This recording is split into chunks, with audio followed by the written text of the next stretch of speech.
Bonjour tout le monde. Sabah al khair. Est-ce que vous m'entendez? Bonjour monsieur, ça va? Ça va? Bonjour monsieur, bonjour. Vous m'entendez bien? Oui.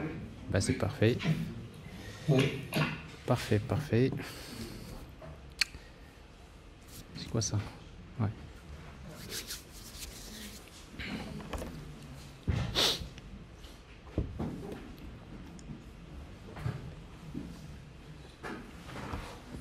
Bien. Alors.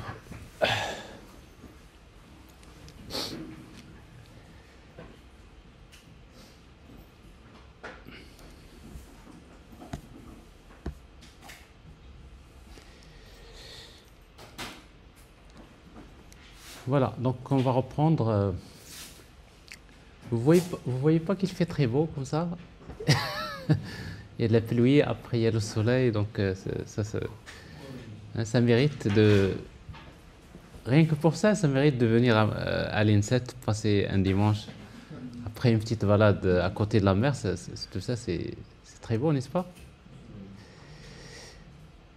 En tout cas, alors bonjour tout le monde, donc on va reprendre le cours, donc j'essaie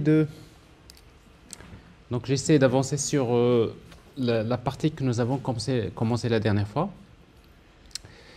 Je rappelle que la dernière fois, j'avais abordé la thématique concernant l'accès aux bases de données. Et principalement, j'ai rappelé comment utiliser l'API GDVC, le mapping objet relationnel, l'API GPA, les concepts de base, avec son implémentation à Hibernate. Et puis, nous avons terminé par la partie Spring Data. Et nous avons conclu à la fin que, en fait, si vous travaillez avec un framework comme Spring, c'est que vous êtes basé sur le principe de l'inversion de contrôle, principalement. Et si vous êtes basé sur le principe de l'inversion de contrôle, c'est que vous avez intérêt, en fait, à utiliser Spring Data. Parce qu'en fait, Spring Data, justement, il va vous faire bénéficier de ce principe de l'inversion de contrôle qui fait que la gestion des données en utilisant Spring Data, ça devient très simple, en tout cas pour les applications basées sur Spring. Donc, on aura l'occasion, bien sûr, d'approfondir les connaissances et les compétences à ce niveau-là. Il y aura souvent dans le reste de l'année, il y aura toujours des activités pratiques dans lesquelles on va toujours commencer par cette partie-là, accès aux bases de données, à tel point qu'à un moment donné, ça devient quasiment, c'est quelque chose que vous allez répéter dans tous les projets, et du coup, ça va devenir une habitude. Donc, ça, c'est quelque chose d'important. Alors, aujourd'hui, je vais avancer sur la partie web. Donc, comme ça, on aura une idée également comment développer l'application web, c'est-à-dire la couche web des applications, basée sur l'architecture J2E et principalement basée sur Spring Framework.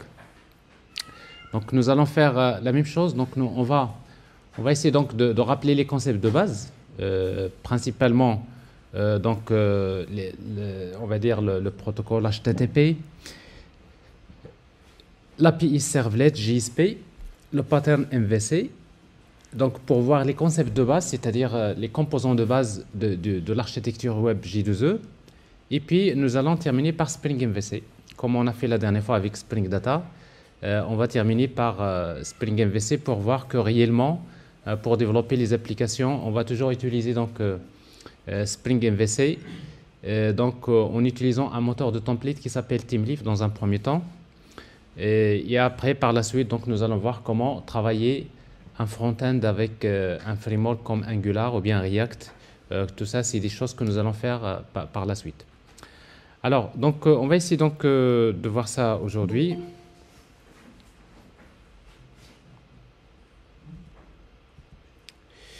Je rappelle que dans l'architecture d'une application web d'une manière générale,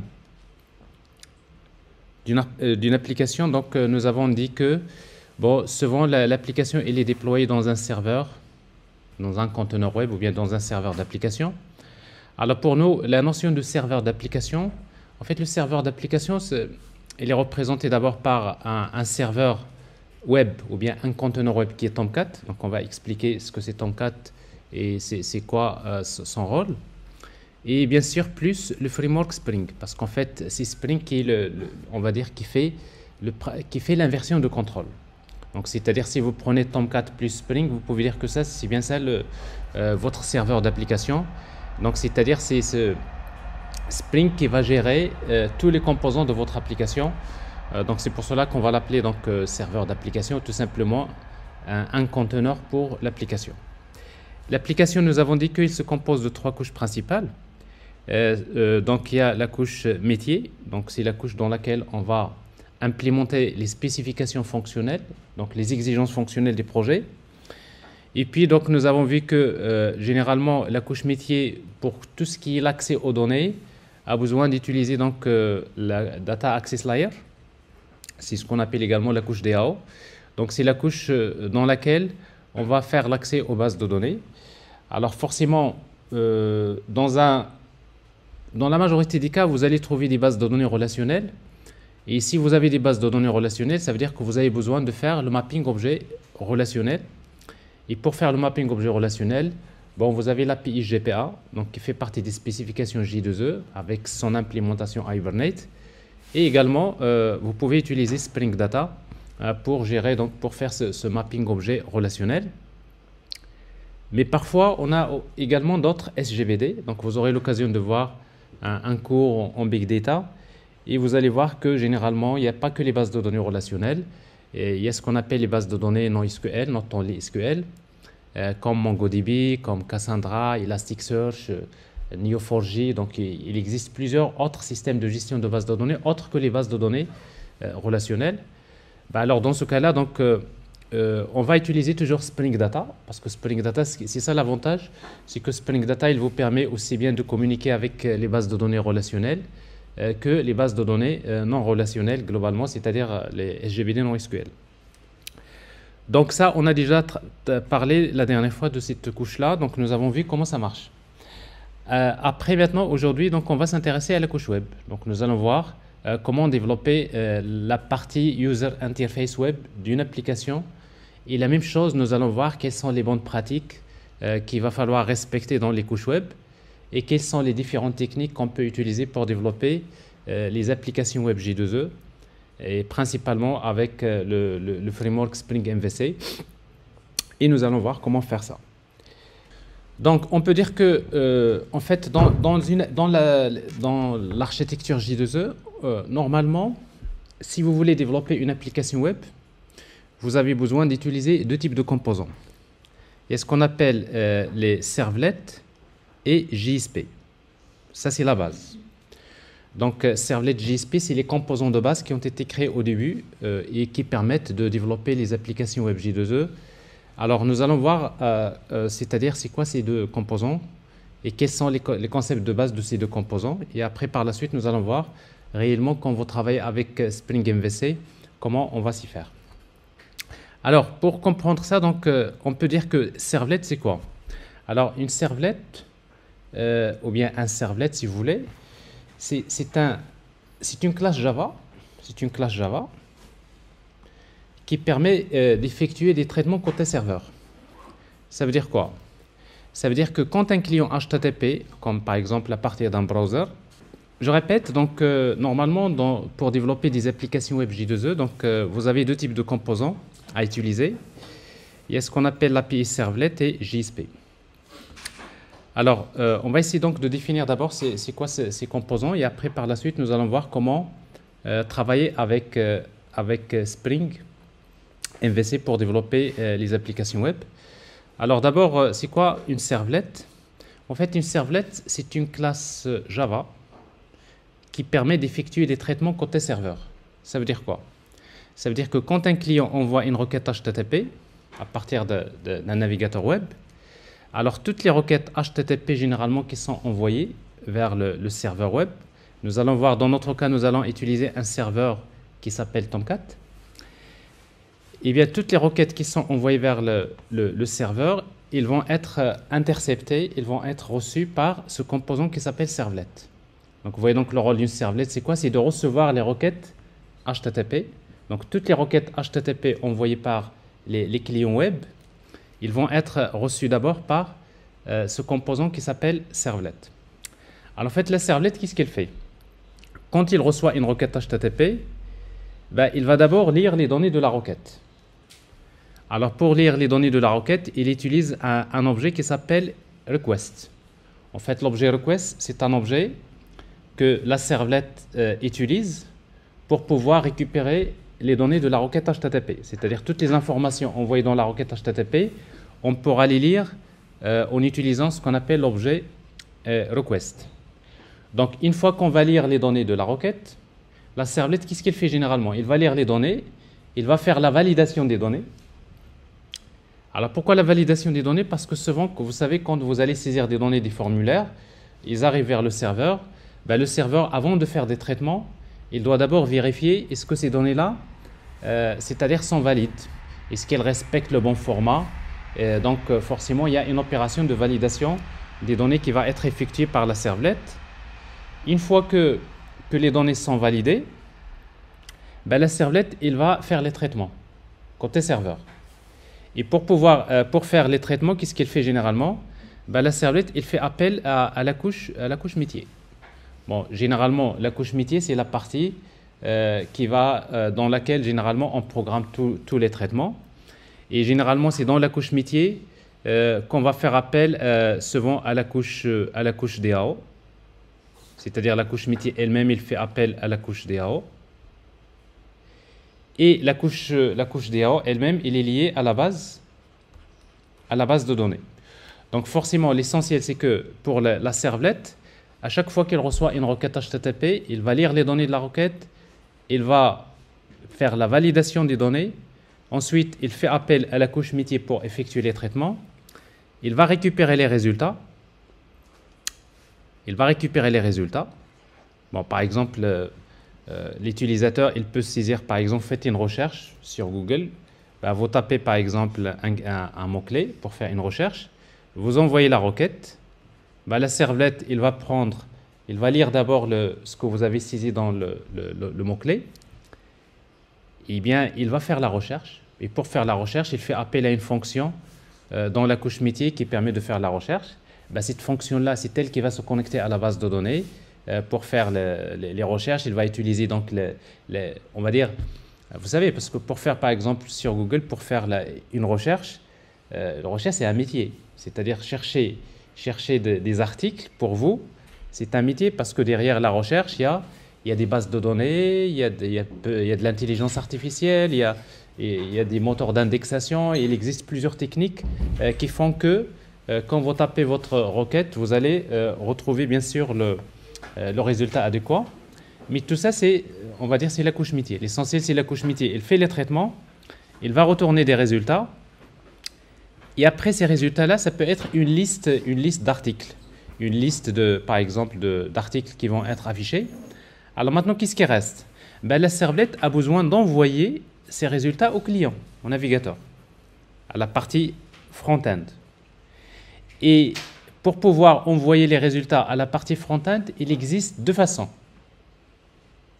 La première façon, c'est d'envoyer directement le résultat au format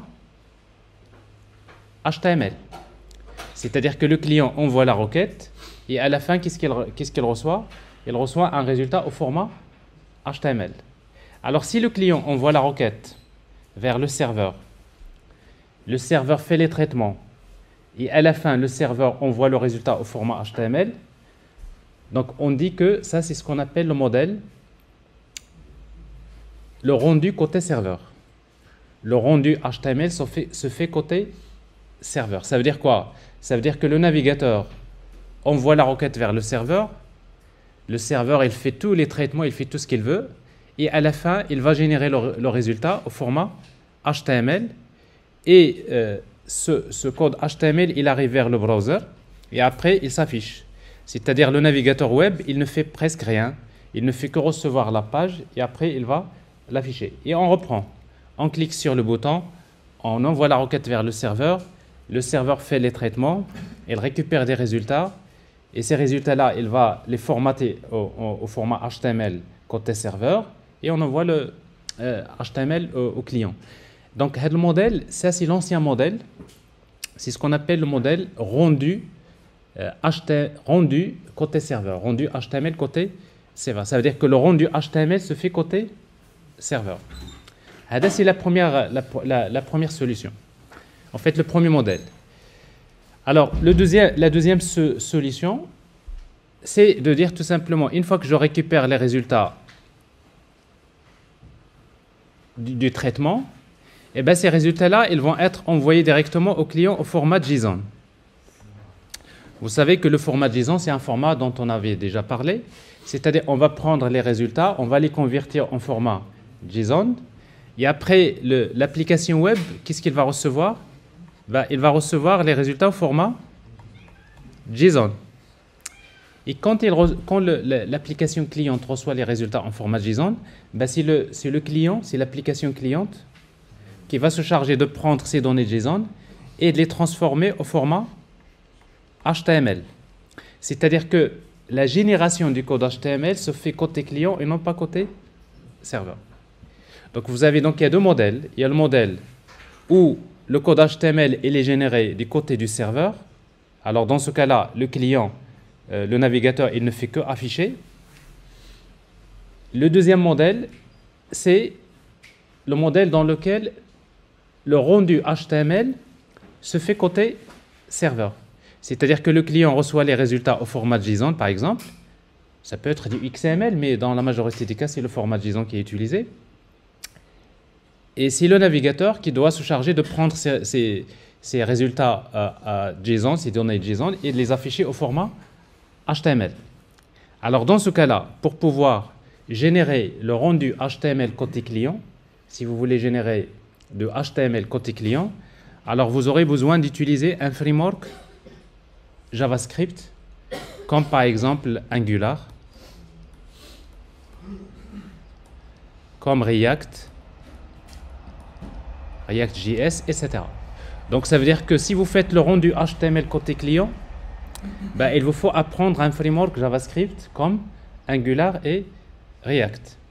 Mais si vous faites du rendu HTML côté serveur, vous n'avez pas besoin d'utiliser ni Angular ni React. Pourquoi? Parce que le rendu HTML est généré côté serveur et non pas côté client. Alors nous allons voir que généralement, la meilleure architecture, c'est celle qui utilise du rendu HTML côté client. D'accord? On va voir quelques avantages, mais il se trouve que dans la pratique, c'est que parfois on utilise le rendu HTML côté serveur, et là ses avantages, et parfois on va utiliser le rendu HTML côté client. Donc c'est pour cela que dans notre cours, nous allons commencer d'abord par le modèle rendu HTML côté serveur, parce que c'était, on va dire, la base de la technologie web. Donc il faut bien le pratiquer, il faut le maîtriser. Une fois que vous le maîtrisez, après, nous allons passer à la deuxième partie pour voir comment faire ce qu'on appelle le rendu HTML côté client en utilisant l'un des frameworks Angular et React.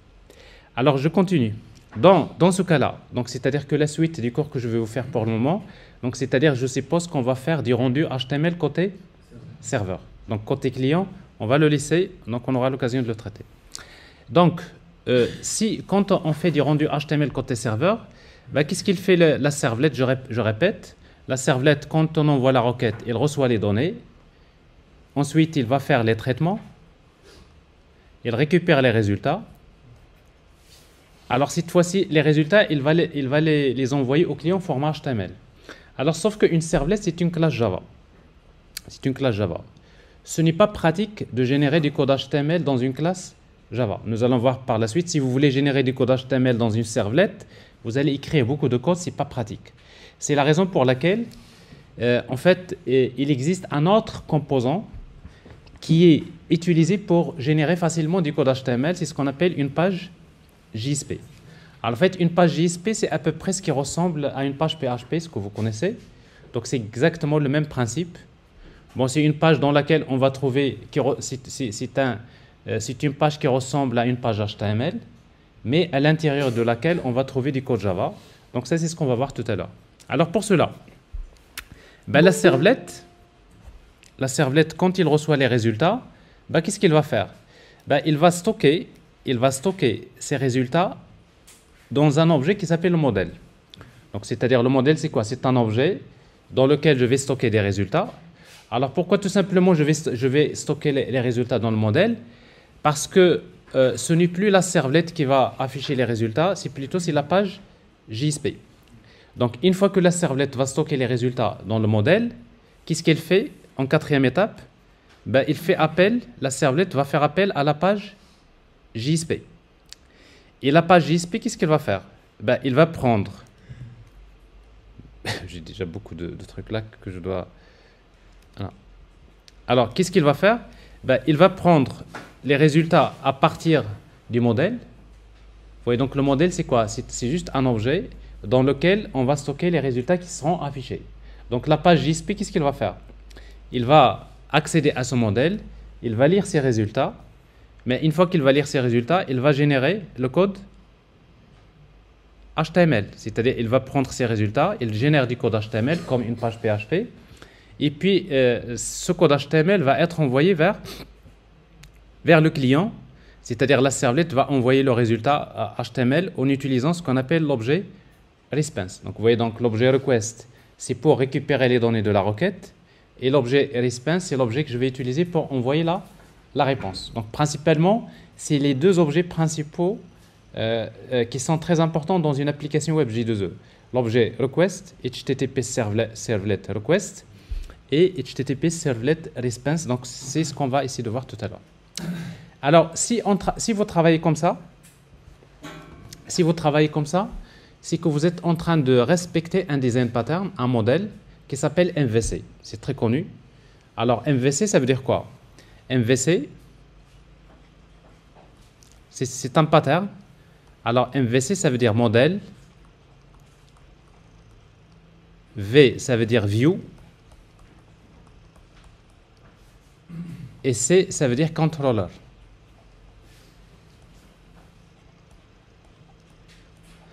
Alors, je vous explique comment fonctionne le pattern MVC indépendamment de l'application, de l'application web. Alors, MVC, c'est un pattern qui fait que, par exemple, vous avez l'utilisateur. Alors, en fait, l'utilisateur, lui, tout ce qu'il voit, c'est ce qu'on appelle la vue. View, le V. Donc, la vue, c'est quoi en fait? Ben, la vue, c'est ce qui s'affiche à l'écran. C'est quoi une view? Une view, c'est un écran. C'est une page qui s'affiche à l'écran. Ça peut être une page HTML. Ça peut être un écran d'une application mobile. Ça peut être un écran d'une application desktop. Donc, tout ce qu'on voit à l'écran, c'est ce qu'on appelle une view. Une vue. Donc, ça veut dire que l'utilisateur, il va interagir avec la vue. Qu'est-ce qu'il va faire l'utilisateur? Il va saisir les données. Donc, il va saisir les données dans la vue. Il va cliquer sur un bouton. Et quand on va cliquer, par exemple, sur un bouton dans la vue, qu'est-ce qu'on va faire? On a besoin de faire les traitements. Alors, pour faire les traitements, ce n'est pas la vue qui fait les traitements. Eh bien, la vue, qu'est-ce qu'il fait? Il fait appel à un autre composant qui s'appelle le contrôleur, C. C'est-à-dire que à chaque fois que je clique sur un bouton, à chaque fois que je clique sur un lien dans une vue, qu'est-ce qu'on fait? On fait appel au contrôleur. Donc, le contrôleur, qu'est-ce qu'il va faire? Ben, le contrôleur, il va lire les données saisies par l'utilisateur. Il va faire la validation de ces données. Une fois qu'il va faire la validation de ces données, il va faire les traitements. Mais généralement, pour faire les traitements, le contrôleur fait appel à une autre couche qui s'appelle la couche métier. Donc, c'est-à-dire que le contrôleur, qu'est-ce qu'il fait? Ben, il fait appel à la couche métier pour faire les traitements. Bien sûr, la couche métier elle-même, pour faire les traitements, il a besoin d'accéder à la base de données. Ça veut dire que la couche métier fait appel à la couche, quelle couche? DAO. Ben, la couche DAO, elle est liée à la base de données.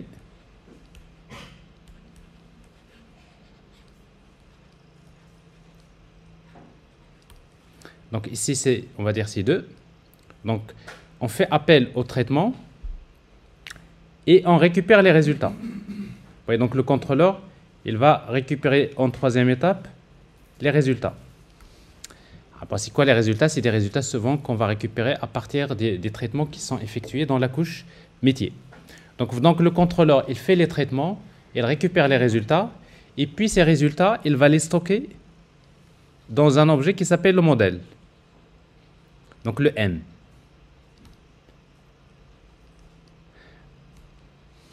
Donc c'est quoi le modèle? Le modèle, c'est juste un objet dans lequel le contrôleur va stocker les résultats.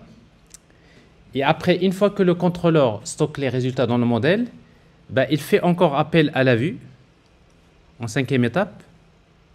Il informe la vue comme quoi les résultats sont prêts.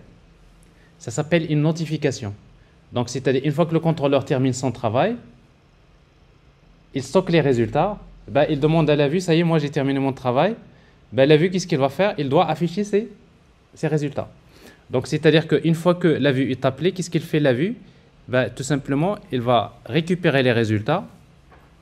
Il récupère les résultats à partir du modèle.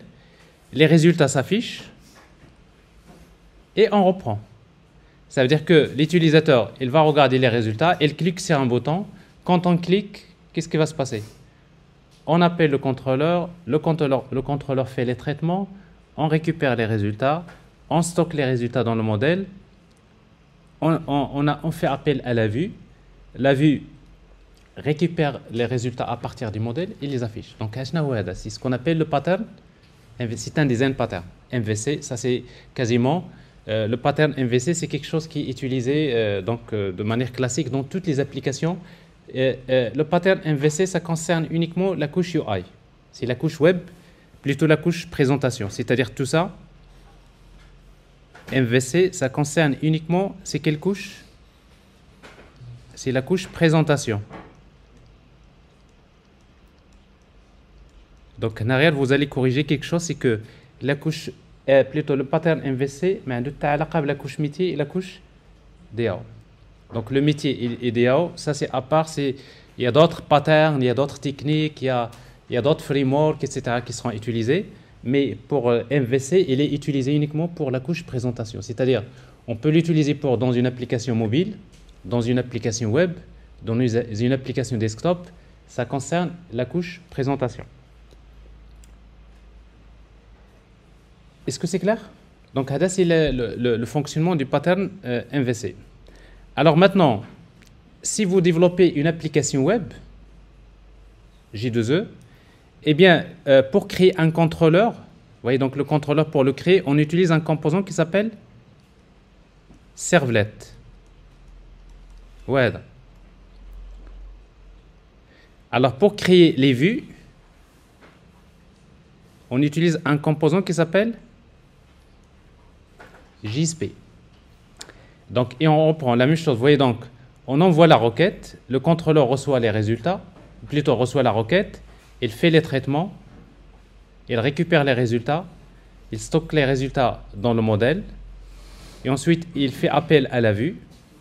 Donc, la vue, c'est une page JSP qui va prendre les résultats à partir du modèle, et puis, il va générer le rendu, et ce rendu va s'afficher côté client, et on reprend. Donc, si vous avez compris ça, vous allez comprendre quasiment comment fonctionnent toutes les applications web, tous les frameworks d'une manière générale, que ce soit en PHP, en Python, en .NET ou je ne sais pas quoi. Globalement, c'est ça l'architecture qui est utilisée. C'est clair? Donc, une chose qui est très importante, c'est que la vue, view, et le modèle. La vue et le modèle, c'est que toutes les données, tout ce qui s'affiche dans la vue, tout ce que vous voyez dans la vue, c'est des données qui sont stockées dans le modèle. Ça veut dire que la vue ne fait que afficher les données qui se trouvent dans le modèle.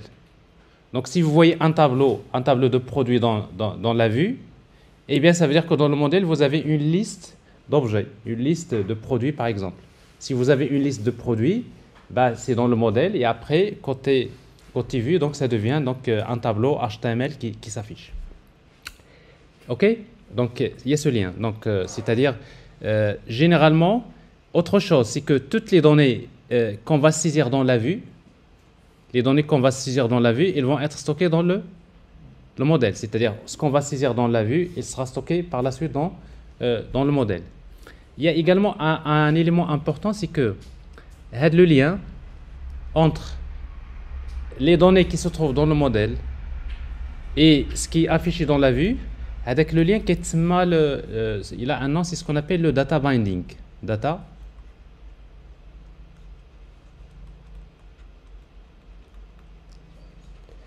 En fait, le data binding, ça veut dire quoi?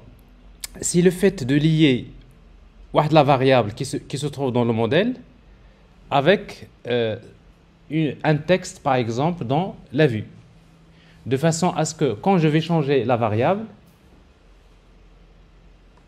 la valeur dans la vue va changer. Donc, c'est-à-dire ce lien, c'est-à-dire finalement le data binding, c'est tout simplement dire, c'est que, par exemple, ici, je vais mettre ici un titre, je vais afficher le titre, et ce qui s'affiche là, ce titre qui s'affiche là, ça représente quoi? Ça représente la valeur d'une variable title qui se trouve dans le modèle. Donc, je fais le lien entre les données qui se trouvent dans le modèle et ce qui est affiché dans la vue. Alors, ce mécanisme de data binding, on va le laisser de côté. Donc, on aura l'occasion d'y revenir quand on va faire, notamment, quand on va travailler avec Angular. Et vous allez voir que ce mécanisme de data binding, quasiment, c'est ce qu'on va trouver dans la partie user interface à chaque fois qu'on a besoin d'utiliser un framework. Voilà. Donc, si vous voyez, donc, principalement, vous avez la vue et le modèle. C'est ce qui vous permet donc de séparer les données et ce qui est affiché. Mais après, qu'est-ce qui reste? Ce qui reste, c'est que quand je clique sur un bouton, on a besoin de faire des traitements. N'est-ce pas? Et pour faire des traitements, qu'est-ce qui fait les traitements? C'est le contrôleur. Et le contrôleur, quand il fait les traitements, il récupère des résultats. Où est-ce qu'il va les stocker? Dans le modèle. Donc, vous voyez, donc c'est ça le pattern MVC, c'est une organisation qui marche plutôt bien. Alors, maintenant, on va essayer donc de voir c'est quoi une servlet, c'est quoi une JSP, c'est quoi la différence entre servlet et JSP, comment déployer une servlet, ça c'est les concepts de base. Et après, nous allons voir comment créer une application basée sur Spring MVC. Alors, donc, c'est quoi une servlet? Donc, ça, bon, une servlet, on peut dire qu'une servlet, c'est une classe Java. C'est une classe Java dans laquelle on va trouver les méthodes doGet, doPost, par exemple. Alors, la méthode doGet, c'est quoi? C'est une méthode qui va s'exécuter quand une requête HTTP est envoyée avec la méthode get. C'est-à-dire quoi? Vous savez que dans le protocole HTTP, quand on envoie une requête HTTP, on peut préciser d'abord ce qu'on appelle la méthode. Alors, on peut utiliser la méthode get, on peut utiliser la méthode post, et il y a d'autres méthodes comme put, delete, etc. Alors, quand on envoie une requête HTTP avec la méthode get, qu'est-ce qui se passe? Ce qui se passe, c'est que c'est la méthode doGet de la servlet qui va s'exécuter.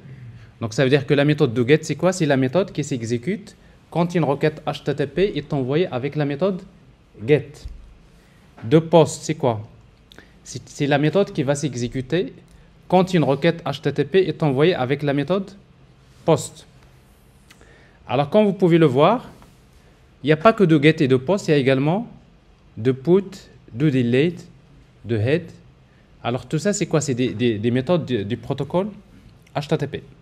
Mais dans les applications web rendues HTML côté serveur, généralement, on n'utilise que les méthodes get et post. Généralement. Mais on va voir que quand vous utilisez des web services, notamment RESTful, souvent on va utiliser la méthode get, c'est pour consulter. Get, quand est-ce qu'on va l'utiliser? C'est quand on veut faire une recherche, quand on veut consulter des données. Post, quand est-ce qu'on va l'utiliser? Quand on va poster un formulaire, quand on va saisir les données d'un formulaire, on veut ajouter quelque chose dans la base de données. Put, on va l'utiliser quand on veut faire update. Par exemple, vous avez édité un enregistrement et vous voulez faire la mise à jour, on va faire update. Et delete, on va l'utiliser quand on veut supprimer des données. Donc ça, c'est la norme RESTful dont on aura l'occasion de parler. Donc, comme vous le voyez, que ce soit la méthode de get ou bien de post, les deux méthodes reçoivent deux paramètres principaux. C'est les deux paramètres les plus importants. Les deux paramètres, c'est request et response. Donc, vous voyez, donc, doGet reçoit deux objets, request et response. L'objet request, qu'est-ce qu'il permet de faire? Avec l'objet request, je peux lire les données de la requête. Toutes les données qui sont envoyées dans la requête HTTP, on peut les récupérer à partir de l'objet request. Et l'objet response, c'est l'objet qui va me permettre d'envoyer la réponse au client. Donc, request, c'est pour lire les données de la requête, et response, c'est pour envoyer la réponse HTTP. Alors, maintenant, c'est quoi la structure d'une servlette? Alors, on peut dire qu'une servlette, c'est une classe Java. C'est une classe Java qui doit hériter d'une classe qui s'appelle HTTP Servlet. C'est-à-dire, si vous voulez créer une servlette, il vous faut créer une classe Java. Par exemple, contrôleur servlet, extend, HTTP Servlet. Ça, c'est l'API servlet. Elle est faite comme ça. Et puis, vous allez redéfinir les méthodes de get, de post, de put, de delete. Ça dépend des cas. Par exemple, ici, donc j'ai deux méthodes, de get et de post. Donc, dans la méthode de get, qu'est-ce qu'on va mettre? On va mettre le traitement qu'on veut effectuer quand une requête HTTP est envoyée avec get. Et dans la méthode de post, on va mettre le traitement qu'on veut effectuer quand une requête HTTP est envoyée avec la méthode post. Alors, en plus des méthodes de get et de post, dans une servlette, on peut également ajouter d'autres méthodes qui font partie de ce qu'on appelle du cycle de vie d'une servlette, comme la méthode init. Alors, la méthode init, c'est une méthode qui permet de faire l'initialisation. C'est-à-dire que quand une servlette est chargée en mémoire, la première méthode qui s'exécute, c'est la méthode init. Généralement, la méthode init s'exécute une seule fois dans l'application. Donc, si vous voulez faire les traitements au démarrage de l'application, généralement, on peut le faire à l'intérieur de la méthode init. C'est l'initialisation. Et puis, vous avez également la méthode destroy. Donc, c'est la méthode qui s'exécute juste au moment de l'arrêt de l'application. C'est-à-dire, quand vous décidez d'arrêter l'application, eh bien, avant que la servlette soit détruite, la méthode destroy s'exécute. Donc, vous pouvez dire que la méthode init s'exécute au démarrage de l'application. Et la méthode destroy, quand est-ce qu'elle s'exécute? Quand vous arrêtez l'application. Alors, qu'est-ce qu'on peut faire là-dessus? Par exemple, dans la méthode init, je peux établir une connexion vers la base de données, une fois pour toutes. Et dans la méthode destroy, je peux, par exemple, fermer cette connexion. Par exemple. Mais, on va voir, il existe plusieurs scénarios. Par exemple, dans la méthode init, parfois, on a besoin de lire les paramètres de déploiement, etc., etc. Donc, en tout cas, si vous voulez, ce qui est le plus important, c'est que dans une servlette, c'est une classe Java qui hérite de la classe HTTP Servlet, et dans laquelle vous allez redéfinir la méthode de get et de post. Et en cas de besoin, donc, vous pouvez utiliser la méthode init et la méthode destroy. Alors, pour comprendre le fonctionnement d'une servlette, on va définir ce qu'on appelle le life cycle, servlet life cycle, c'est-à-dire le cycle de vie d'une servlette. Alors, pour comprendre ça, regardez bien. Quand vous démarrez Tomcat, alors Tomcat, c'est le serveur, le conteneur web qu'on va utiliser. Quand vous démarrez Tomcat, qu'est-ce qu'il fait Tomcat? La première des choses qu'il fait Tomcat, c'est qu'il va chercher dans votre application un fichier qui s'appelle web.xml. Alors en fait, c'est quoi web.xml? C'est le fichier dans lequel vous allez déclarer des servlettes. C'est-à-dire, si vous avez créé une servlette, c'est une classe Java, pour que Tomcat sache qu'il y a une servlette dans votre projet, il faut que cette servlette soit déclarée dans le fichier web.xml. Donc ça veut dire que Tomcat, qu'est-ce qu'il fait? Dès qu'il démarre, il va regarder le fichier web.xml. S'il trouve qu'il y a une servlette qui est déclarée, qu'est-ce qu'il fait? Il va l'instancier. C'est-à-dire, au démarrage, Tomcat, quand il démarre, dès qu'il trouve une servlette dans votre projet, il va l'instancier. Il va créer une instance, il va la charger en mémoire. Une fois que la servlette est instanciée, juste après instanciation, qu'est-ce qu'il fait Tomcat? Il fait appel à la méthode init. Donc vous voyez, donc la méthode init, c'est la méthode qui s'exécute juste après instanciation. Dès que la servlette est instanciée par Tomcat, il exécute automatiquement la méthode init. Donc ça veut dire si vous avez écrit du code dans la méthode init, bah, c'est du code qui va s'exécuter au démarrage. Maintenant, une fois que la méthode init s'exécute, la servlet est chargée en mémoire, il attend. Qu'est-ce qu'il attend, d'après vous? Il attend les requêtes HTTP. Ça veut dire qu'une servlette, s'il n'y a pas de requête HTTP, il ne va rien faire. Ça veut dire que la servlette, il ne fait que réagir aux requêtes HTTP. Donc, si un client envoie une requête HTTP, par exemple avec GET, vous savez que toutes les requêtes HTTP, c'est qui va les recevoir? C'est Tomcat. Bah, Tomcat, qu'est-ce qu'il fait? Bah, il va regarder, en fait, il va regarder la requête HTTP, il va regarder la méthode. Et Tomcat, qu'est-ce qu'il fait? Dès qu'il y a une requête qui arrive, bah, automatiquement Tomcat, il fait appel à la servlette. Il fait appel à une méthode qui s'appelle service. Alors, en fait, la méthode service, c'est une méthode qu'on a héritée de la classe HTTP servlet. Rappelez-vous donc, une servlet, c'est une classe qui hérite de la classe HTTP servlet. Bah, qu'est-ce qu'il fait à de la méthode service? Il fait quelque chose de très simple. Il va juste regarder la requête HTTP. Si c'est get, il fait appel à la méthode de get. Si c'est post, il fait appel à la méthode de post. Si c'est put, il fait appel à la méthode de put. Donc, c'est-à-dire c'est Tomcat qui fait ça. Dès qu'il regarde la requête HTTP, c'est get, il appelle la méthode de get de la servlet. C'est post, j'appelle la méthode de post de la servlet. Donc, ce qui fait que la servlet, donc quand j'envoie une requête avec get, qu'est-ce qui s'exécute? C'est la méthode de get. Donc, la méthode de get, vous voyez donc qu'il reçoit quoi? Qu'est-ce que Tomcat lui transmet? Il lui transmet l'objet request et l'objet response. Donc, avec l'objet request, je peux lire les données de la requête.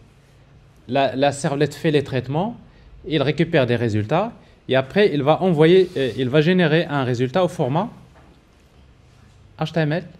Et ce résultat HTML va être envoyé vers le client. Et on reprend. S'il y a une requête avec post, qu'est-ce qui va se passer? C'est la méthode de post qui va s'exécuter. Il va générer un résultat, on envoie le résultat vers le client, ainsi de suite. C'est-à-dire, c'est quoi l'activité d'une servlette? Elle est là, dans l'application web. À chaque fois qu'il y a une requête, la servlette va exécuter soit de get, soit de post. De get, de post, de get, de post. C'est-à-dire, c'est ça l'activité de la servlette. Une fois que vous décidez d'arrêter l'application, alors quand vous arrêtez l'application, eh ben, ça veut dire que Tomcat va détruire la servlette. Mais avant que la servlette soit détruite, qu'est-ce qu'il fait Tomcat? Il fait automatiquement appel à la méthode destroy. Ça veut dire que la méthode destroy de votre servlette, c'est une méthode qui s'exécute au moment de l'arrêt de votre application. Et une fois que la méthode destroy s'exécute, qu'est-ce qu'il fait Tomcat? Il va détruire la servlette. Il va la détruire bien sûr de l'application. Alors ce que vous voyez là, c'est ce qu'on appelle le cycle de vie d'une servlette. Alors comme vous pouvez le constater, qu'est-ce qui gère le cycle de vie d'une servlette? Tomcat. C'est-à-dire quoi? C'est Tomcat qui va instancier la servlette. C'est Tomcat qui va faire appel à la méthode init. C'est Tomcat qui fait appel à la méthode de get. C'est lui qui va faire appel à la méthode de post. C'est lui qui fait appel à la méthode destroy. C'est-à-dire c'est Tomcat qui gère le cycle de vie d'une servlette. C'est pour cela qu'on dit que Tomcat, c'est ce qu'on appelle le moteur de servlette. Tomcat, on l'appelle le moteur de servlette. On l'appelle également le conteneur de servlette. Et on l'appelle également, il y a trois noms. Vous avez moteur de servlette, c'est servlet engine, le moteur de servlette. Vous pouvez également l'appeler servlet container. Et vous pouvez également l'appeler web container.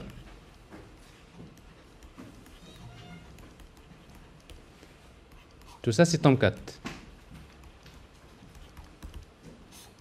Alors, Tomcat, donc c'est un conteneur de web, tout simplement. Dorénavant, on va l'appeler web container. Quand vous entendez le web container, et bien, tout simplement, c'est un serveur qui gère le cycle de vie de servlette. Alors, est-ce qu'il n'y a que Tomcat qui le fait? Non. Il y a Tomcat, il y a d'autres serveurs comme Netty, par exemple. Il y en a d'autres, d'accord?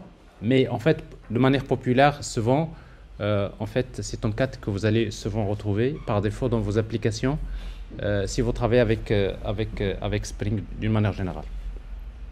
Est-ce que vous avez compris le cycle de vie d'une servlet?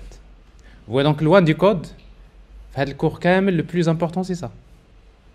Parce qu'après vous allez voir que vous n'allez pas écrire des servlets, vous n'allez pas créer des servlets quand vous allez travailler avec Spring. Servlet, il y a déjà servlets qui sont déjà créés par les frameworks, mais par contre il faut comprendre le cycle de vie, comment ça marche. Ça c'est très important. Alors maintenant, du moment qu'on a compris comment ça marche le cycle de vie de servlet, nous allons voir comment déployer une servlet. Il faut également savoir comment le faire. Alors ça veut dire quoi déployer une servlet? Déployer une servlet, donc si vous voulez que Tomcat sache qu'il y a une servlet dans un projet web, il faudrait la déclarer quelque part. Alors, généralement, dans un projet web J2E, vous avez un fichier qui s'appelle web.xml. Alors, le fichier web XML, c'est ce qu'on appelle le descripteur de déploiement de servlet. Donc, si vous avez créé, par exemple, une servlet, contrôleur servlet qui se trouve dans un package web, qu'est-ce qu'il faut faire pour que Tomcat puisse la reconnaître? Il faut aller vers le fichier web XML et vous allez déclarer un élément qui s'appelle servlet. Et vous voyez donc, entre servlet et /servlet, vous allez trouver servlet name et servlet class. Alors, dans servlet name, qu'est-ce que vous donnez? Vous donnez le nom de la servlet. Vous donnez un nom quelconque. Et servlet class, vous mettez le nom de la classe précédé par son package. Alors maintenant, Tomcat, qu'est-ce qu'il fait? Au démarrage, quand il démarre, il va regarder ce fichier web XML. Dès qu'il trouve un élément servlet, qu'est-ce qu'il fait? Il va prendre la classe. Il fait class.forName, il va la charger en mémoire. Il fait new instance, il crée une instance. Il appelle la méthode init, n'est-ce pas? Et après cette servlet-là, il va la stocker. Si vous voulez Tomcat,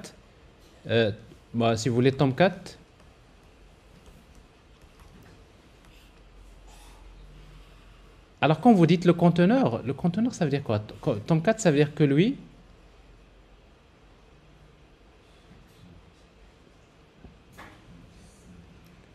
je reprends.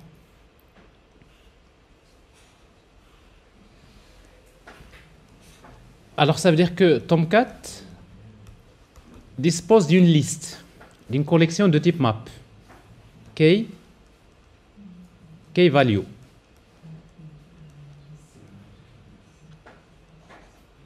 وهاد la liste, هاد le key value, Tomcat, qu'est-ce qu'il va stocker? Il va stocker les servlets. Par exemple, cette servlet-là, si vous l'avez déclarée, qu'est-ce qu'il fait? Il va l'instancier. Donc, vous avez ici contrôleur servlet. Il va l'instancier. Donc, il va créer la servlet. Et puis, il va l'ajouter dans cette collection-là. Quel est le nom qu'il va lui donner? CS. C'est quoi CS normalement? C'est le key, original value. Si vous déclarez une autre servlet, il va la déclarer, il va la stocker là. Ça veut dire que Tomcat, c'est son travail. Il dispose d'une liste. Dès qu'il y a les servlets, il va les mettre. Alors après, maintenant, qu'est-ce qui reste? Ce qui reste, c'est que quand Tomcat reçoit une requête HTTP, vous savez, quand on envoie la requête HTTP, dans l'URL, on va mettre HTTP, etc., localhost, / par exemple, /x, ou bien /y. Alors maintenant, qu'est-ce qui reste? Il reste à dire à Tomcat comment faire appel à cette servlet. C'est-à-dire que le client, quand il veut faire appel à cette servlet, qu'est-ce qu'il doit écrire dans l'URL? Est-ce qu'on va mettre /servlet ou bien /controller ou bien... Donc, quelles sont les différentes URL qu'on peut utiliser pour faire appel à la servlet? Alors, c'est la raison pour laquelle ici, il faut ajouter l'élément servlet mapping. Alors, dans servlet mapping, qu'est-ce que vous allez trouver? Vous allez trouver servlet name et URL pattern. Alors, par exemple, si vous trouvez ici servlet name, vous avez ici CS. Dans URL pattern, vous avez étoile.do. Alors, ça veut dire quoi étoile.do? Étoile.do, ça veut dire que vous êtes en train de dire à Tomcat toutes les URL qui se terminent par .do,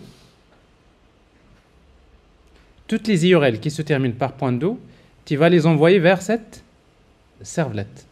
C'est-à-dire maintenant, si vous dites à Tomcat, je veux, par exemple, chercher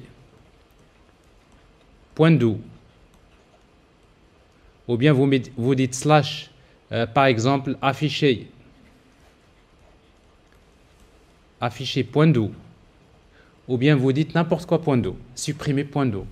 Alors, toutes les URL qui se terminent par .do, ben, qu'est-ce qu'il fait Tomcat? Il va regarder .do, donc automatiquement, il sait qu'il va faire appel à cette servlette. Donc, les URL patterns, c'est quoi? C'est une expression régulière, c'est-à-dire c'est un ensemble d'URL qu'on peut utiliser pour pouvoir faire appel à la servlette. Alors, vous voyez donc dans J2E, ce n'est pas comme dans PHP, parce que dans PHP, généralement, pour faire appel à un script, il faut écrire le nom du script, n'est-ce pas? Alors que ici, ce n'est pas le cas. Par exemple, je peux l'URL pattern, je peux mettre par exemple étoile.php. Vous pouvez le faire. Hein? Donc, c'est-à-dire, vous pouvez mettre ce que vous voulez. Étoile.html, étoile.do, étoile.php. Ça veut dire quoi étoile.php? Ça veut dire que si un utilisateur envoie une requête avec, par exemple, chercher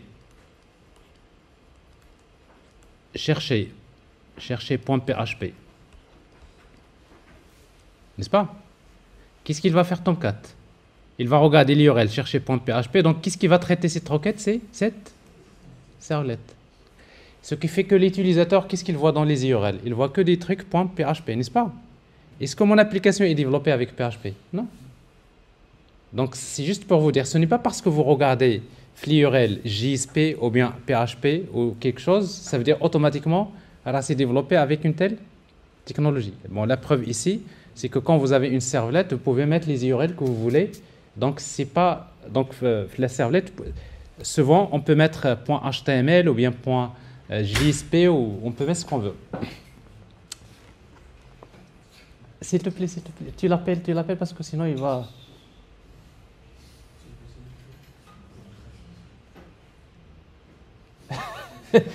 il est plus intelligent que tout le monde. Ah, tu peux rentrer, c'est pas. Chauffe.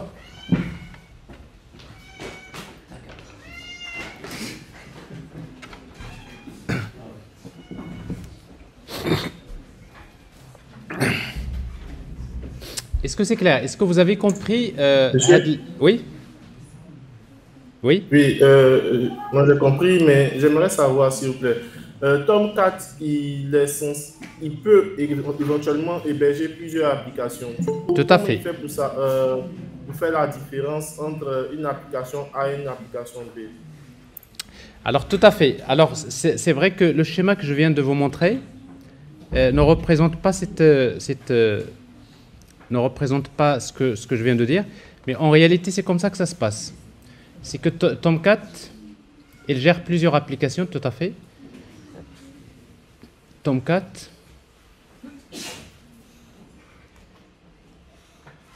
Alors, en réalité, Tomcat, il dispose d'abord d'une liste d'applications.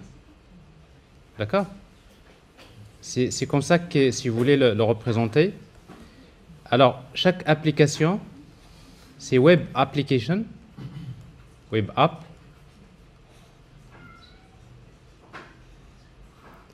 Ça, c'est une Web App. Ça, c'est une autre application, Web App.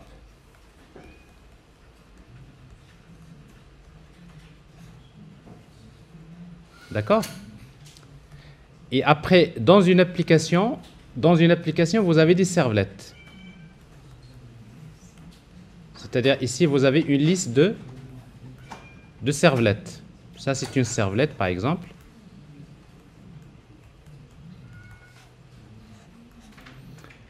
Et là aussi, cette application peut avoir ses propres servlettes.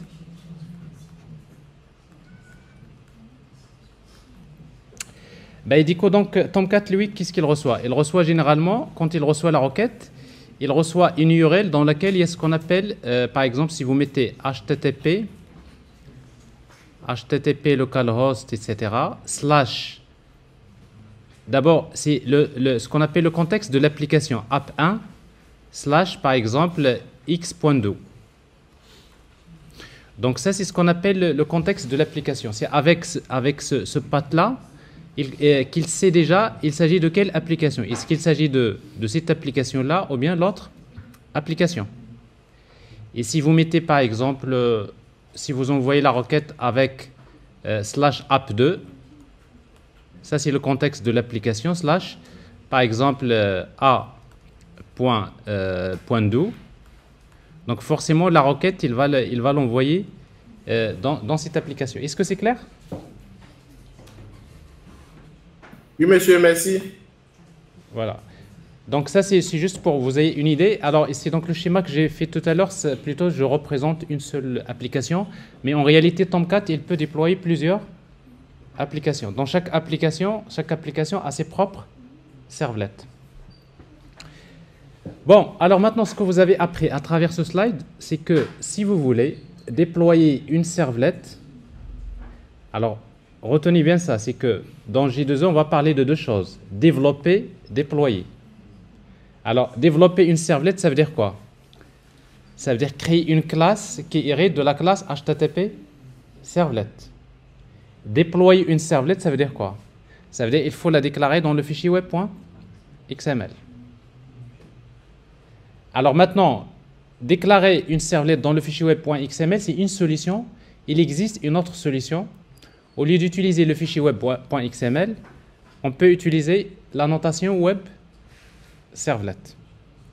Donc ça veut dire qu'en fait, il existe deux façons pour déployer les servlets, soit avec le fichier web XML, soit avec la notation web servlet. Comment?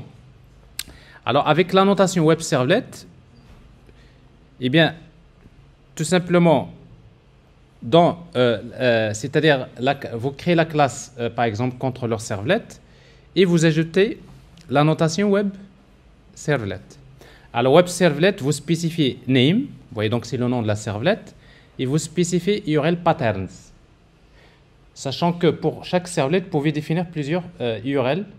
Par exemple, ici, donc les URL patterns, vous avez /hello et vous avez étoile.do. Ça veut dire quoi?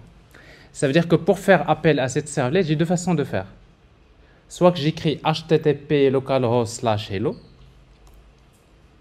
ou bien j'écris http localhost n'importe quoi .do. Donc vous avez deux types d'URL pattern qu'on peut utiliser. Est-ce que c'est clair? Donc vous voyez donc, le fichier web servlet. Donc je vous disais, ça fait du bien parce que c'est le changement comme ça, la pluie, le soleil, tout ça. C'est très bien. Alors, en tout cas pour les gens qui ne connaissent pas Mohammedia, c'est comme ça souvent. De temps en temps, l'hiver, c'est comme ça que ça se passe. Alors, vous voyez donc, la notation servlet que vous voyez là, il remplace quoi? Il remplace ce fichier XML. Donc, vous avez donc deux façons pour déployer une servlette. Si on vous demande cette question-là, parce que ça fait partie des bases de l'architecture J2E, comment déployer une servlette? Si on vous pose la question comment déployer une servlette, vous allez lui dire il existe deux façons. La première, c'est de la déclarer dans le fichier web XML. Et la deuxième solution, c'est d'utiliser la notation web servlet. Alors maintenant, on va essayer de regarder un exemple de servlet. Vous voyez ici un exemple d'une servlette contrôleur servlet qui hérite de HTTP servlet dans laquelle je redéfinis la méthode doGet. Alors, vous voyez donc la méthode doGet, il reçoit les deux paramètres. Request. Alors, request, il est de quel type? Il est de type HTTP Servlet Request. Et response est de type HTTP Servlet Response. Et puis, qu'est-ce qu'on va faire? Alors, cette servlette-là, on va l'appeler, quand j'appelle par exemple ici localhost 8080, ici je suppose que Tomcat utilise le port 8080 /hello par exemple. Et vous savez, quand vous envoyez une requête, vous pouvez envoyer des paramètres. Par exemple, ici, j'envoie le paramètre name égale Mohamed. Donc, c'est-à-dire, dans la requête, j'envoie un paramètre. Alors maintenant, dans votre servlette, si vous voulez récupérer la valeur de ce paramètre-là que vous envoyez dans l'URL, qu'est-ce qu'on va faire? On va utiliser l'objet request. OK? Donc, c'est l'objet request.getParameter. Donc, dans la requête HTTP, je voudrais récupérer un paramètre qui s'appelle name. Donc, vous voyez, donc je récupère la valeur, je la stocke dans une variable name. Donc, si vous voulez lire les données de la requête, ben, vous avez l'objet request. Donc, vous faites request.getParameter, vous récupérez les paramètres, les données saisies par l'utilisateur, que ce soit avec get ou bien avec post, c'est-à-dire vous utilisez request.getParameter. Donc, vous récupérez le paramètre name. Et puis, maintenant, ce qu'on veut faire, on veut envoyer le résultat au client. On va lui dire tout simplement hello, le nom. On va lui envoyer une page HTML. Mais vous allez remarquer que si vous voulez générer des codes HTML avec une servlette, c'est compliqué. Regardez ce que vous allez écrire. Vous allez créer un objet printWriter à partir de l'objet response. Et vous allez commencer à utiliser out.println. Donc, vous voyez donc une page HTML, qu'est-ce qu'il contient? Il contient la balise HTML, head, title, body. Println, par exemple, je vais envoyer le texte hello et je vais faire plus, je vais le concaténer avec quelle variable? Name, et je fais /h3, /body, /html. Vous voyez donc tout ce code-là, c'est pour juste avoir un petit message. C'est pour avoir un petit message hello. C'est une servlette qui ne fait pas grand-chose, mais comme vous pouvez le constater déjà, vous allez dire que ce n'est pas pratique de générer le code HTML avec une servlette. Une servlette n'est pas faite pour générer des codes HTML. Vous pouvez le faire, mais il n'est pas fait pour ça. Donc une servlette, elle est faite, c'est pour récupérer les données de la requête, faire les traitements, mais dès qu'on veut envoyer le résultat, on fait appel à quoi? À la vue, JSP, n'est-ce pas? C'est-à-dire ce n'est pas une servlette qui va générer le code HTML, c'est plutôt une page JSP. Eh bien, on va voir maintenant c'est quoi la différence entre servlette et JSP. Vous voyez ici donc à gauche, vous voyez la servlette que je viens de vous montrer tout à l'heure, et à droite, vous voyez ce qu'on appelle une page JSP.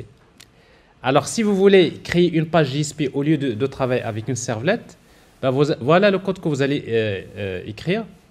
Donc, vous allez voir dans votre JSP, comme vous pouvez constater dans la page JSP, on peut dire que une page JSP, c'est une page HTML, n'est-ce pas? Il a la forme d'une page HTML, à l'intérieur de laquelle je peux écrire du code Java. Alors, pour écrire le code Java, par exemple, ici, on utilise les directives inférieures pourcentage supérieur. Exactement comme vous faites avec PHP, quand vous mettez inférieur point d'interrogation et point d'interrogation supérieur. Donc, tout ce qui est compris entre ces directives, c'est quoi? C'est des codes Java. Par exemple, dans cette page JSP, je vais écrire request. Vous voyez donc l'objet request, vous n'avez pas besoin de le déclarer. C'est ce qu'on appelle un objet intrinsèque. Request.getParameterName. Donc, je récupère la valeur du paramètre name. Et puis, je vais générer une page HTML. Je ferme cette directive. Et j'écris donc HTML, head, etc., etc. Et après, je veux afficher le message hello. Alors maintenant, pour afficher la valeur de la variable name, et bien tout simplement, il suffit d'utiliser inférieur pourcentage égal. Et vous mettez name. Donc, head inférieur pourcentage égal, c'est ce qu'on appelle une expression. Qu'est-ce qu'il fait? En fait, head inférieur pourcentage égal, c'est comme si vous mettez out point println par exemple, quoi? Name. C'est la même chose. Donc, au lieu d'écrire out.println, et bien tout simplement, vous mettez égal. Alors, avec PHP, vous faites echo, n'est-ce pas? Echo. Alors, ici, donc, dans JSP, ben, généralement, si vous voulez afficher une expression, la valeur d'une expression, vous mettez tout simplement égal. Donc, c'est comme ça qu'on affiche.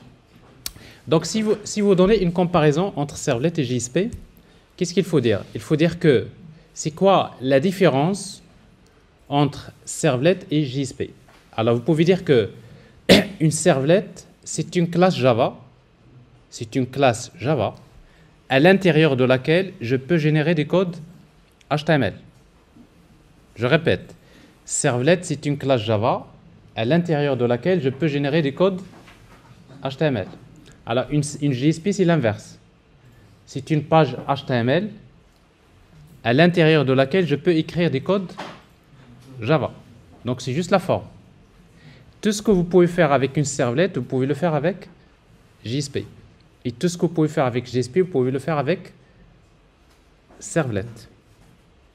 Est-ce que c'est clair? C'est la première des choses. La deuxième des choses, c'est que, donc, si vous avez beaucoup de code Java à écrire, plus que le code HTML, il vaudrait mieux utiliser une servlette, parce que c'est pratique. Si vous avez beaucoup de code HTML à générer, il vaudrait mieux utiliser une page JSP. Mais dans la pratique, on va utiliser les deux. C'est ce qu'on a dit tout à l'heure. Si vous respectez le pattern MVC, le contrôleur, qu'est-ce qu'on fait? Qu'est-ce qu'on utilise? Une servlette. Et pour les vues, on va utiliser la page JSP. Alors, une autre chose, c'est qu'une page JSP, pour l'appeler, pour faire appel à une page JSP, si votre page JSP s'appelle view.jsp, vous pouvez directement l'appeler par son nom, view.jsp. Et il faut noter que quand vous appelez la page JSP la première fois, uniquement la première fois, qu'est-ce qui va se passer? Quand vous faites appel à la page JSP la première fois, qu'est-ce qu'il fait Tomcat? Tomcat, il va traduire cette JSP en servlette. Et ça, c'est extrêmement important. C'est-à-dire que vous créez la page JSP, mais dès que vous appelez la page JSP la première fois, qu'est-ce qu'il fait Tomcat? Il la convertit d'abord en servlette. Ça veut dire que finalement, une servlette, une JSP, c'est quoi? C'est une servlette. La différence, c'est juste la forme. C'est clair? Donc, une JSP, une fois que vous la créez, dès que vous la déployez, le premier appel de la servlette va permettre à Tomcat de convertir la JSP en servlette. Et quand vous envoyez les requêtes vers votre JSP, en réalité, c'est la servlette qui a été générée par Tomcat qui va répondre. C'est-à-dire, il génère la servlette, il la déploie chez lui. Et à chaque fois que vous faites appel .jsp, c'est la servlette qui l'a générée qui donne normalement les réponses. C'est juste pour dire que une JSP, c'est une servlette. Alors, maintenant, du moment que généralement on a besoin d'utiliser les deux, servlette, JSP, c'est-à-dire on va utiliser servlette pour jouer le rôle de contrôleur et JSP pour jouer le rôle de view. Eh bien, vous avez besoin de savoir comment passer d'une servlette vers une JSP. Alors, pour passer d'une servlette vers une JSP, il faut savoir qu'il existe deux techniques. Les deux techniques, il faut les comprendre dans le web. Il y a ce qu'on appelle le forward et la redirection. Donc, je vais vous expliquer c'est quoi la différence entre forward et redirect. C'est extrêmement important pour la suite. Forward et redirect. Alors, le forward, ça veut dire quoi? Forward, je vais vous expliquer d'abord dans un exemple et vous allez voir. Si par exemple, moi je pose la question Oussama. Alors Oussama, c'est le contrôleur. Je lui pose la question, d'accord? Alors, Oussama, donc je lui pose la question. Oussama, donc il va me donner la réponse. Mais il n'a pas de réponse à me donner directement. Qu'est-ce qu'il va faire?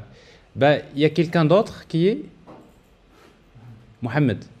Donc Mohamed, il est à côté de lui, donc c'est lui qui va lui donner la réponse. Qu'est-ce qu'il va faire Oussama? Donc je lui pose la question. Oussama, il va forwarder la requête vers Mohamed. C'est lui qui va poser la question à Mohamed. Mohamed va lui donner la réponse.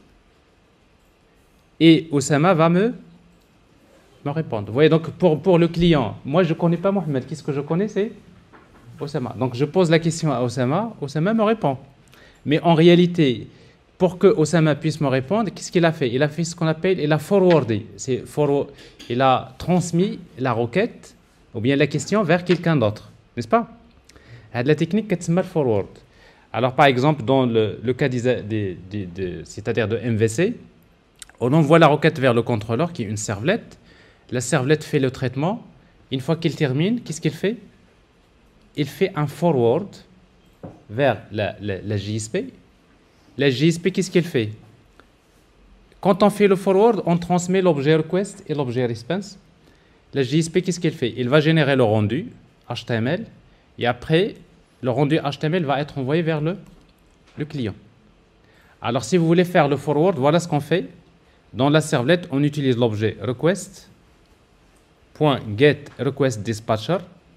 Donc, je vais faire un dispatcher vers view.jsp et je fais appel à une méthode qui s'appelle forward. Et quand je fais forward, c'est ça, ça veut dire je repose. Ça veut dire la servlette va poser la question à quoi? À la page JSP. Et quand on fait le forward vers la JSP, qu'est-ce qu'on va lui transmettre? Le même objet request et le même objet response. Ça veut dire que dans la JSP, vous pouvez utiliser le même objet request et le même objet response. Et si vous voulez transmettre des données, c'est-à-dire si vous voulez transmettre le modèle, par exemple, à la JSP, eh bien, tout simplement, il faut que le modèle soit stocké dans l'objet request. Comment? Par exemple, ici, vous voyez, avant d'envoyer l'objet request, qu'est-ce que je fais? J'accède à l'objet request, je vais ajouter un attribut, l'objet request, que je vais appeler input data. Donc là, je vais mettre, par exemple, les données, les résultats que le contrôleur a préparés. Et quand j'envoie l'objet request et response, qu'est-ce qu'il va faire la page JSP? Ben, il fait tout simplement request.get attributed. Donc, vous voyez, donc, à partir de l'objet request, la JSP peut récupérer le modèle. Parce que nous avons dit que la JSP, qu'est-ce qu'il fait? Il ne va afficher que les données qui se trouvent dans le modèle. Donc, si vous voulez le modèle, c'est ça. Web input data. Je peux l'appeler modèle. OK? Ici, donc, on va utiliser quoi? Modèle. Donc, je récupère le modèle. Et à partir du modèle, donc, je récupère les données que je vais afficher et j'affiche. Donc, quand on fait la communication entre servlet et JSP de cette façon, la technique, ça s'appelle forward. Et avec le forward, regardez bien, quand j'appelle, si j'appelle la servlette, qu'est-ce que je reçois ici? Je reçois hello Mohamed from JSP. Mais regardez, donc hello from JSP. C'est-à-dire, moi, j'ai appelé la servlette m'a répondu. Mais ce qui est généré, le code HTML qui est généré là, il est généré normalement par quoi? Par la page JSP. OK? C'est-à-dire, dans le forward, vous n'allez pas voir figurer le view.jsp. C'est-à-dire, j'envoie une seule requête, je reçois la réponse. C'est ce qu'on appelle la technique forward. Bon, la deuxième technique, c'est ce qu'on appelle la redirection. Alors, qu'est-ce que la redirection? La redirection, c'est le fait que moi, maintenant, je vais poser la question à Oussama. Je lui pose la question. OK? Alors, Oussama, il n'a pas de réponse à me donner. Qu'est-ce qu'il va me dire? Il va me répondre. Il va me donner le numéro de téléphone de Mohamed. Et moi, je vais appeler Mohamed pour lui reposer la même question. Et Mohamed va me répondre. Donc, vous voyez, donc, qu'est-ce qu'il a fait, Oussama? Il m'a redirigé vers Mohamed. A dit qu'elle se met la redirection. Alors, pour faire la redirection, c'est exactement ce qui se passe ici. Donc, j'envoie la requête vers contrôleur servlet. Et contrôleur servlet, qu'est-ce qu'il fait? Il fait response.send redirect. On va rediriger vers quoi? Vers view.jsp. Et quand on utilise redirect, qu'est-ce qui se passe? C'est qu'on est automatiquement en train d'envoyer une réponse HTTP vers le browser. N'est-ce pas? Redirect, ça veut dire j'envoie une réponse vers le browser. Mais dans cette réponse HTTP, la réponse de la redirection, on envoie une réponse HTTP qui contient un code status, le code de réponse, égal à 302. Vous savez que quand on envoie une réponse HTTP, il y a le code qui est ma status. Alors, les codes status que vous devrez connaître, bon, ça, vous avez vu ça dans HTTP, qui est 200, n'est-ce pas? Alors, 200, ça veut dire c'est OK, la réponse est bonne. Vous avez le code 400, 404, ça veut dire quoi? Ça veut dire not found. Vous avez le code, par exemple, 401, ça veut dire vous n'êtes pas authentifié. C'est pour des raisons de sécurité. 403, ça veut dire vous n'êtes pas autorisé. Ça veut dire que vous êtes authentifié, ou alors que vous n'avez pas le droit d'accéder à cette Ah, c'est trop sûr, parce que votre rôle ne vous permet pas. Vous avez également le code 500. 500, ça veut dire c'est une erreur interne. Quand il y a une erreur interne, généralement, donc le protocole HTTP, quand il répond au client, il lui envoie la réponse, mais avec quoi? Le code Ketsma Status. Et parmi ces codes, il y a également le code 300. Donc, à 300, il y a la redirection. Donc, c'est-à-dire que ici, qu'est-ce qui se passe?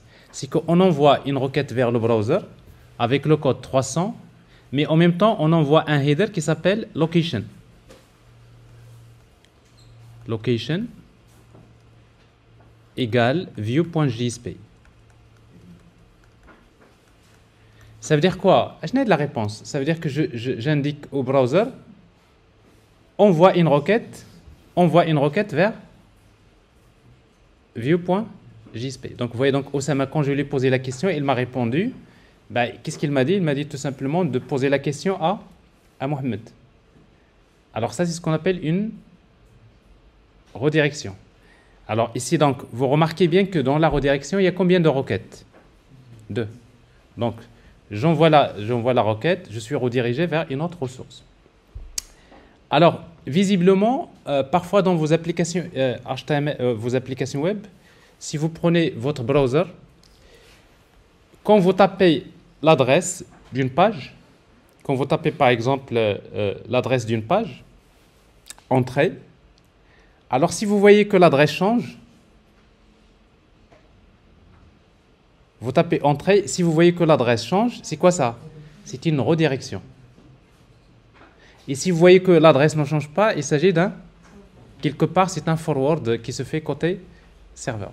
C'est très important, pourquoi? Parce que quand on utilise les applications web, il faut faire la différence entre le forward et la redirection. Parfois, on va utiliser les forwards dans les applications et parfois, c'est pratique d'utiliser les redirections.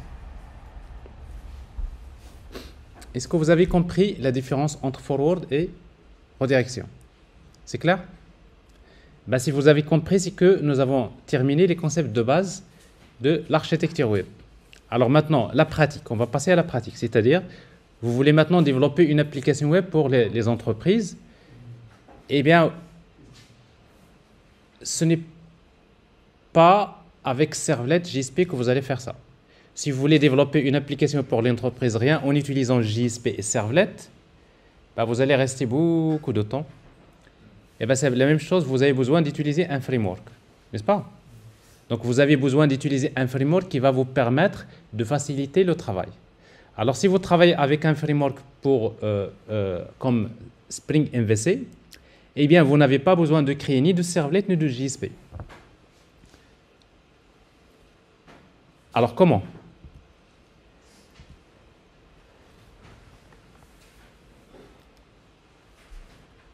Je pense que c'est le temps de la pause. Donc, après la pause, donc on va aborder maintenant. Et vous allez voir, c'est beaucoup plus simple que ce que vous pouviez croire. Avec Spring MVC, on peut facilement créer des applications web sans avoir besoin de créer ni de Servlet ni de JSP. Après la pause. C'est clair?